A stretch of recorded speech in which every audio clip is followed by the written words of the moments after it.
ఇంతటి దుర్మార్గం ఈరోజు జరుగుతూ ఉంది. న్యాయ వ్యవస్థను కించపరిచేలాగా ఈ రకంగా కేసులు పెడతా ఉన్నారు మీరు. కేసు పెట్టడం అంటే ఎందుకంటే ఈ రోజున మోచేతి నీళ్లు తాగే ఆఫీసర్లు ఇవాళ నిజంగా సిఐడి డిపార్ట్మెంట్ స్పెసిఫిక్ ఇన్వెస్టిగేషన్ చేయాల్సినటువంటి పరిస్థితిలో, సిఐడిని ఆశ్రయించే పరిస్థితిలో ఇవాళ ప్రతిదానికి సిఐడి కేసు పెడతా ఉంది.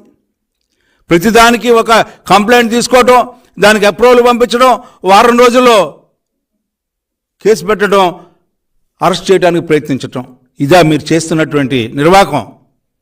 గతంలో కూడా మీరు ఇవాళ కోర్టుల్లో ఉన్నాయి కాబట్టి మిమ్మల్ని క్షమించి వదిలిపెడతా ఉన్నాం. నిజంగా చెప్పాలంటే ప్రతి ఒక్క సామాన్య పౌరుడు కూడా ఈ రోజున న్యాయశాస్త్రాన్ని ఏ రకంగా దుర్వినియోగం చేస్తూ ఈ రాష్ట్రంలో అరాచకాన్ని సృష్టించడానికి ప్రయత్నిస్తున్నారు. ప్రతి ఒక్కరికి తెలిసినటువంటి అంశం ఈ రోజున ఆనాడు తెలుగుదేశం పార్టీ ఆవిర్భావం, గొడ్డకాడు బుడ్డాడికి కూడా రాజకీయం ఏ రకంగా అవగతమైందో, ఈరోజు న్యాయశాస్త్రంలో ఉన్న లోపాలను కానీ న్యాయశాస్త్రం ఏ రకంగా దుర్వినియోగం కాబడుతుందని చెప్పి ప్రతి ఒక్క సామాన్య పౌరుడికి అక్రమ నిర్బంధంలో 53 రోజులు చంద్రబాబు నాయుడు గారు భౌతికంగా అయితే నష్టం జరిగిందేమో కానీ ఈ రోజున ప్రతి ఒక్కరికి కూడా ఈ న్యాయశాస్త్రాన్ని ఏ రకంగా దుర్వినియోగం చేస్తున్నారనేది మాత్రం తెలిసిన మాట సత్యం అని చెప్పి మీకు మనవి చేస్తా ఉన్నా. ఎందుకంటే మనం చెప్పుకుంటూ ఉంటాం జస్టిస్ డిలేడ్ ఈజ్ డినైడ్ అని. దానికి ఈ రోజున మీరు చేసే జాప్యం, మీరు చేసే కాలయాపన, కోర్టులో ఉన్న ఎక్సెప్షన్స్ను తీసుకొని మీరు ఏ రకంగా దుర్వినియోగం చేస్తున్నారో ప్రజలు గమనిస్తూ ఉన్నారని చెప్పి మీకు మనం చేస్తూ ఉన్నా. ఇవాళ బెయిల్ మంజూరైన సందర్భంలో ఏ రకంగా వ్యాఖ్యానాలు ఉన్నాయనేది ఒకసారి గమనించాల్సిన అవసరం ఉంది.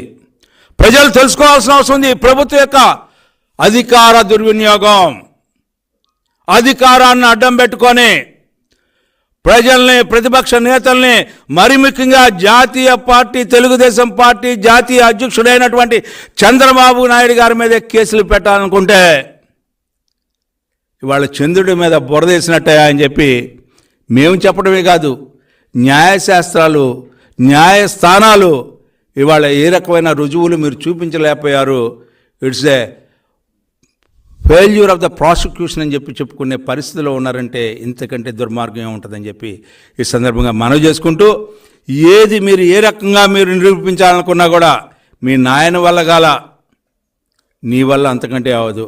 ఒక దొంగ 16 నెలలు పైన జైల్లో ఉన్న ఆయన 17 కేసులు, 11 కేసులు, 7 కేసులు ఈడీ, 18 కేసుల్లో నువ్వు ముద్దాయివి. ఎప్పుడైనా బెయిల్కి వెళ్ళావా? ఎప్పుడైనా బెయిల్ మీద ఉన్నటువంటి ముఖ్యమంత్రివి ఎప్పుడైనా కోర్టుకు వెళ్ళావా అని చెప్పి నేను అడుగుతా ఉన్నా. ఎన్నిసార్లు నేను కోర్టుకు పిలిచారు? ఎందుకు వెళ్ళలేకపోయావు?